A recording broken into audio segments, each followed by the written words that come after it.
So many of our new wealth project clients meet us when they're in this college planning season of life. And who better to talk about that than a guy with three kids that are going or just went through college. Owen, why don't you tell us a little bit about kind of where you're at in your season and how you approached college planning? Thanks, Kev. It's college planning's been on my mind and my wife's mind for 24 years now. My oldest daughter, Logan, is 24, and so we've been thinking about and planning for our five kids and their education for a long time. And when you decide to have a big family, you better put your big boy pants on because you know it's going to be a significant investment. And at this point now, having kids in school, kids through school, a very worthy investment at that. But the challenge is that the cost of it continues to go up, and um, it's not the only lifestyle expense that continues to go up. And Mhm. so, for a lot of families who have kids and they're looking out into the future, the biggest roadblock I think is how do we get enough set aside each month into a college focused vehicle when all the rest of our lifestyle expenses are also getting more expensive and going up. So it's something that Carmen and I have navigated now for a long time. And the benefit that we had was one, I was in the financial services business right out of school myself.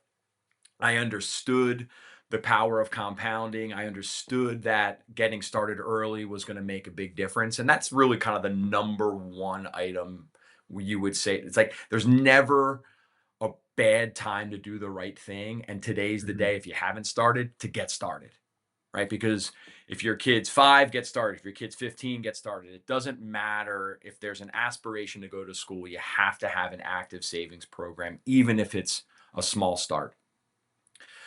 But ultimately, we have the benefit now of Section 529 plans that a generation or two ago didn't have. And that is, we can put away money into a 529 plan. That money grows tax deferred, and then ultimately if used for college expenses, and it's a wide ranging list of expenses, we can use those dollars tax free.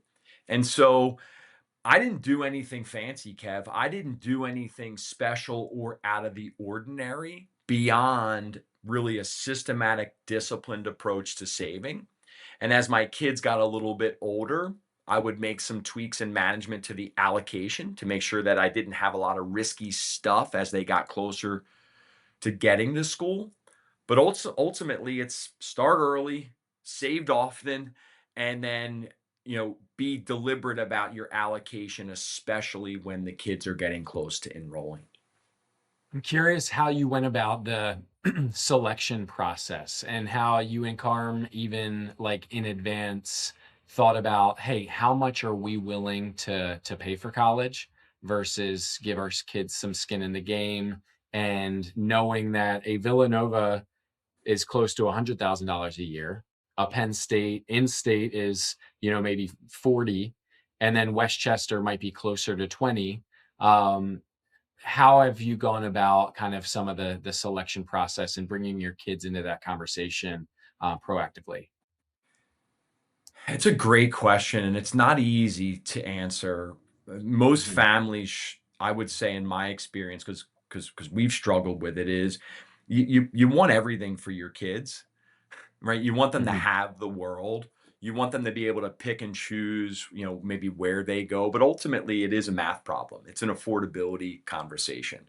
Um, so how did we start the process? So if I go way back in time, Kev, and we're talking about over 20 years ago. We decided to take a two-pronged approach, and this might have been unique to me. Maybe other people do the same thing, but I created two different buckets. So Pennsylvania has a program where you can actually prepay and buy future college tuition credits. So Mhm. that's kind of a low risk way of buying future credits and not having to worry about market volatility. So that was one bucket. And then we had another bucket that was market exposure in a traditional 529 savings plan. So we actually just used very similar to what we use for our retirement planning clients.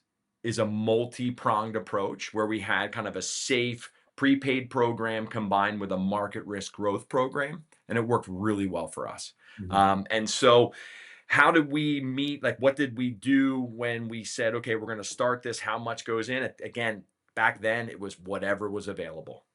It was, Yeah. if it was $50 a month, then it was $50 a month. And we felt proud and good that it was 50. And over the years, we were able to increase it and grow it over time. But I think the college conversation with our kids was really an opportunity for us to have, maybe for the first time, a business conversation with our kids. So what we were explaining to them was, this decision that you make, you have school A at 75,000 and you have school B at 45,000. We're going to be able to cover in total school B at 45, but the difference for you to go to school A is going to be on you, which means that you might have to accept, a fairly sizable amount of debt. And we didn't tell them that they shouldn't do that. We just coached them up on what the consequence of that might look like.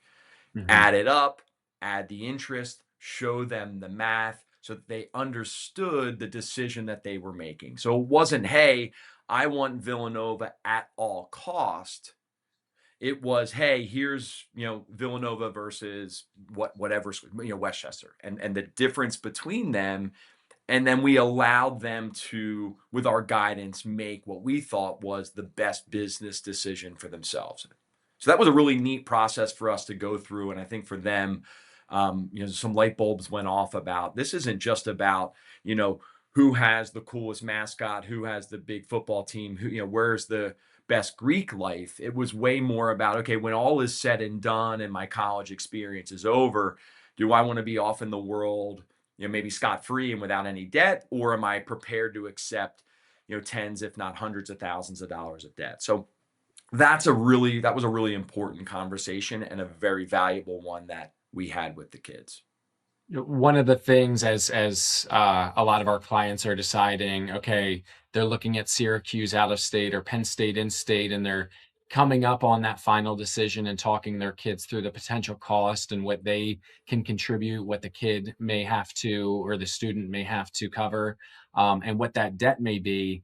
It's difficult for a lot of 17 and 18-year-olds where this is the most important thing right in front of them, and they haven't had to make a financial decision of this magnitude yet to make it. I'm not in that boat with young kids right now, but I I was as a student, and I would imagine that's a really difficult thing to wrap your head around. One way I've tried to help parents put it into perspective is, maybe having them talk to a 22-year-old cousin or 24-year-old like family friend that has graduated, is now living in, say, New York City or Philly, and they have their apartment. They're going out on the weekends and they want to, maybe even take a trip with friends every year. What can you afford when that student loan payment is $1,000 a month?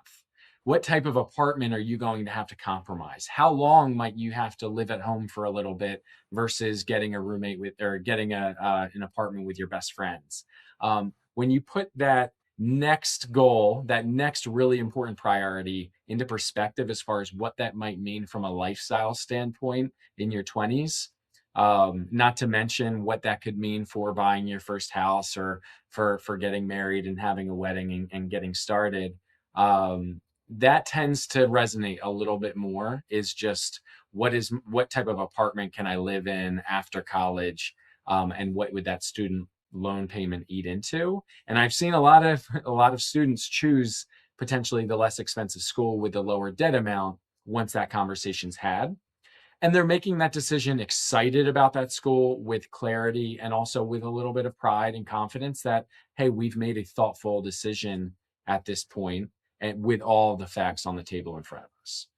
Yeah, man, Kev, that's a great way to frame it, and what great advice to talk to a young person who's just gone through this, right? I'm an old guy now, and so it's like, to have a contemporary or a near contemporary kind of provide that perspective, that's invaluable for a 17 or an 18-year old. We can't underestimate the importance of the Instagram post. Okay, so in this, Mhm. I grew up in a generation, obviously, before the internet. I went off to college and like this email thing was like, what is going on with this email thing? I was getting my prospectuses from or what they call them, the syllabus from my professors over this email thing, and I never even had a computer before. Where my kids have grown up in a digital age, and their persona and who they are is being shared with the world in no uncertain terms. And this decision about college and posting where they're going to go and the brand Mhm. matters. It matters way more to them than it mattered to me. I mean, again, I was saying earlier, over my shoulder here is Washington College, my alma mater. I mean, 1,000 students on the Eastern Shore of Maryland. I mean, uh, no brand to speak of nationally, certainly a little bit in the area, but no brand nationally. Didn't matter to me. But for my kids and for the kids, the parents that were helping navigate this college stuff for, it's going to matter to their kids. So I Mhm. think doing those things, one is encouraging our clients to have that business decision, that business discussion with their kids, and referring them to a near contemporary who's been through it. I think those are great tactics to kind of take away some of that Instagram pressure, right? That Mhm. that you can take pride in a school that fits your needs, your major, your budget, and know that at the end of it, you're going to have a degree and you're going to be able to take the next step in your life, hopefully feeling proud and financially secure and not being buried with a lot of excess debt that was unnecessary just because you wanted the brand and that Instagram post. Yeah. I just want to tell a quick story of, every year, me and five other couples, we go up to Penn State and take our kids aged from babies to my oldest is 7. We have about 10 kids staying in the house that we stay in up in State College, where we all went to school. And we take them to a football game, and it's adorable. Year after year, we get pictures of the kids on the Nittany Lion, and we get pictures of them at the game. And this year, we were talking a little bit about, if we sent all of these kids to school, what would it ultimately cost? So we used a college cost calculator, or we used Claude and plugged in, okay, how much would we need to save each month to send all of these kids to Penn State if the tuition rate continues to increase by 4 or 5%, and our investments of that $500 increase by, say, 6 or 7% in a 529 plan? What would we ultimately need to save? And it came out to be about $500 a month that we would need to save to be able to stay on track, given all those kind of inputs, to send our kids to Penn State. Now, there's less expensive schools than Penn State. There's more expensive schools than Penn State. We don't know what college is going to be in the future. And so it's a tough bet to say, am I going to take $500 a month, meaningful cash flow, where that could go other directions, and set that aside for school? Now, it's far away, but it was a really great time to have some conversations with couples to say, how much is college a priority to us? How are we doing from our own savings rate for the things that we're going to need to care about and protect in our future? And did we have different college experiences as far as how much our parents paid, or what the price tag is on the school we went to? And how does that influence the way that we're going to be approaching how much money is going into this 529 bucket each month? Or if you're getting a bonus, how much of that bonus will ultimately be put towards the 529? And I think, as you said, Owen, earlier, the key is to start early, whether it's $500 a month, $50 a month, something in between. Getting that money growing over a 10 to 20-year process is really meaningful, and will really help. But I think just having that conversation early and often, as we do with our clients, and see, okay, what are we potentially on track for?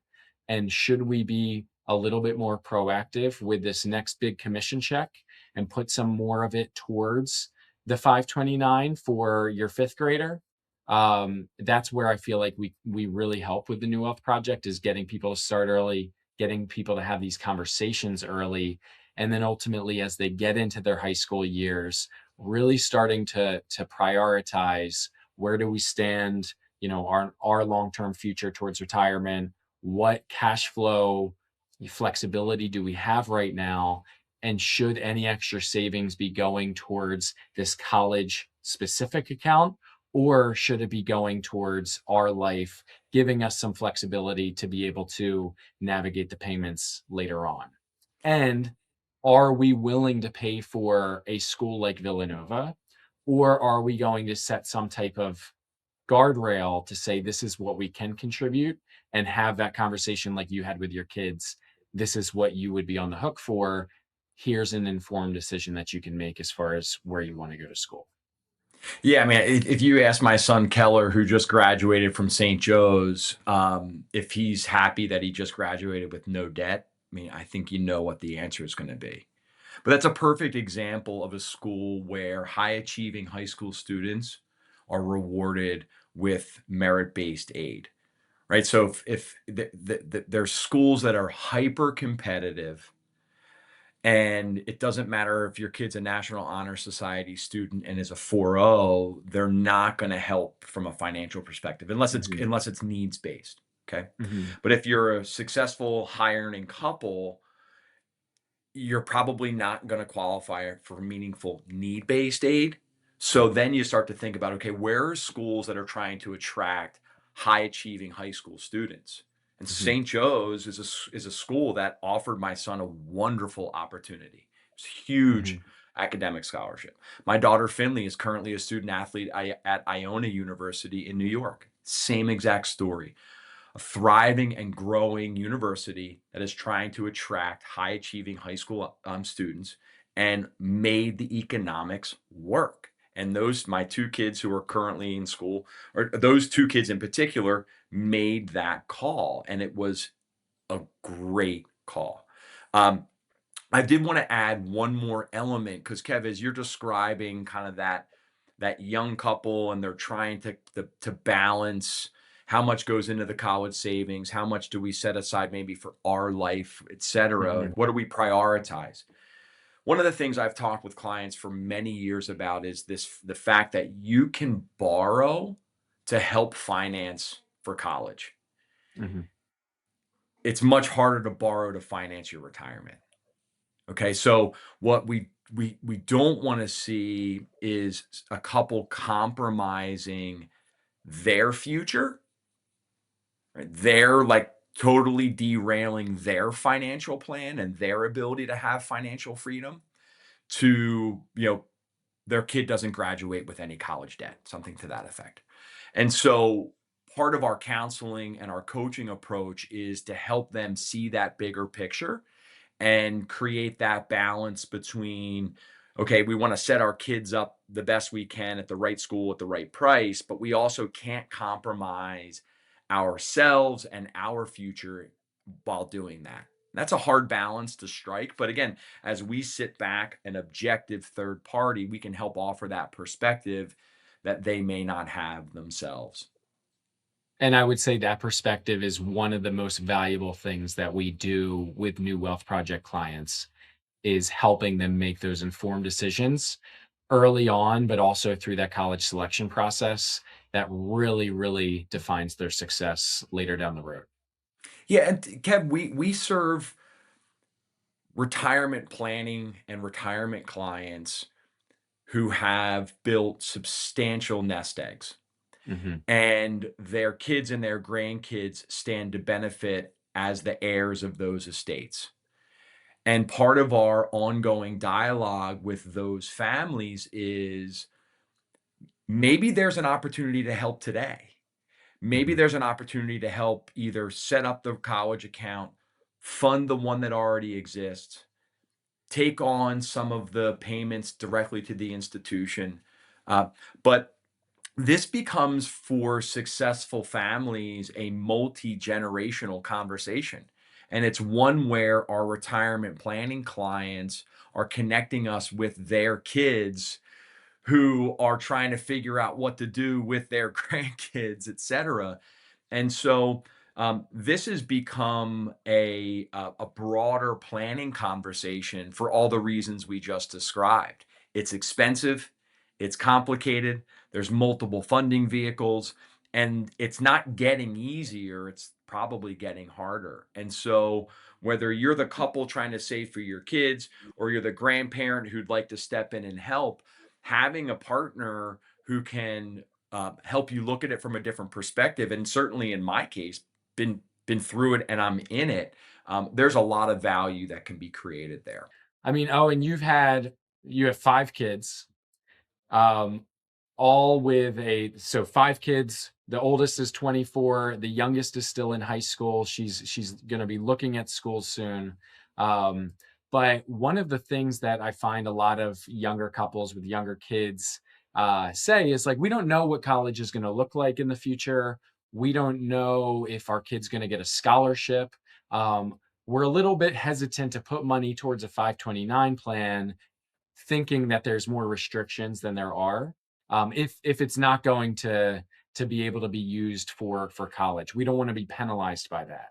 And I'm curious to hear from your experience with one going to cosmetology school and two getting scholarships, like how you are able to use the flexibility of the 529s to fully use them, and take advantage of them and not have them go to waste. That's a great point, Kevin. I think this is often overlooked because for most folks, the 529 is college specific and it's a Mhm. use it or lose it type of benefit. And that is not the case. So we actually, two of our five kids went through private schools, and you're able to use 529s to pay for secondary education at the private school level. And so there was a couple times where we were able to use tax-free dollars from the 529 for private school tuitions, which was great. My oldest daughter, Logan, as you mentioned, chose a different path. She chose not to go to a 4-year college, but rather go through a cosmetology program and a lot of specialty training for hairstyling. And the 529 plan was number one, able to be used for those expenses, which is great. But for her, we can now, under the new rules, we can convert the savings that we have for Logan into a Roth IRA for her.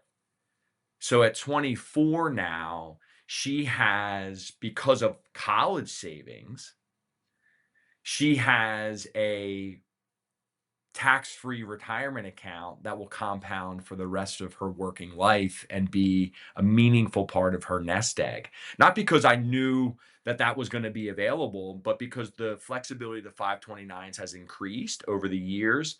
It allows for a family to use the tool, know that they could use it for private schools. They're certainly going to be able to use it for higher education. And by the way, that higher education also means computers, rent, etc. Like it's a broad menu of expenses that you can use the 529 plan tax free for. But if it doesn't get used, your student decides to leave college or doesn't go at all, up to 35,000 of those college savings can be converted to a Roth, and so you're setting your kid up, um, and their future up in a meaningful way, and it's certainly worthy of note. Yeah, and then with scholarships, like you're not penalized for distributions if your child gets a scholarship. So it that is a big objection that we hear is, what if our kid gets a scholarship? We don't want to be penalized. The 529 has it written in there that you won't be penalized for that. You're able to take out the qualified education expenses of ultimately what they would have if they didn't have that scholarship. You can also, if you didn't use your daughter's 529 for the Roth IRA, or there was more in there than would be able to go into the Roth IRA over time, you'd be able to roll that over into one of your other four kids' 529s, use it for them. That's right. And so there's a ton of flexibility within the 529s. And so when we're planning with new wealth project clients, and getting them to start early and put meaningful contributions there, as long as their savings rate is healthy for their retirement and their own flexible brokerage account. We want to be very proactive there, and we want to try to prioritize that 529 plan, and we can alleviate a lot of the what ifs with the flexibility that's been built into the 529 over time.